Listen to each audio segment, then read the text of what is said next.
Isang masayang tagpo ang nasaksihan kamakailan sa studio matapos ang live episode ng Showtime kung saan kitang-kita si Kim Chiu na masayang tumatakbo patungo kay Paolo Avellino. Ang nasabing eksena ay tila patunay sa mga sinabi ni Jake Cuenca tungkol kay Paolo. Ibang-iba na raw ito mula noong wala pa si Kim sa kanyang buhay. Si Jake, na matagal nang matalik na kaibigan ni Paolo, ay hindi napigilang ibahagi ang kanyang obserbasyon.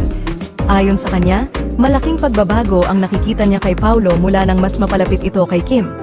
Ang kanilang matibay na chemistry ay hindi maitatanggi at ayon kay Jake, may positibong epekto ito sa dating seryosong aktor. Para kay Jake, hindi lamang trabaho ang pagkakaintindihan ni Kim at Paolo, kundi isang malalim na koneksyon na nagdudulot ng mas magaan na disposisyon sa buhay ng aktor.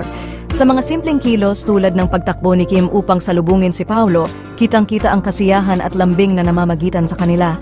Kung pagbabasehan ang mga mata ng mga nakakakita, tila nagkakaroon ng bagong liwanag si Paolo Avellino at maaaring si Kim Chiu ang dahilan ng kanyang mas masayang pananaw sa buhay.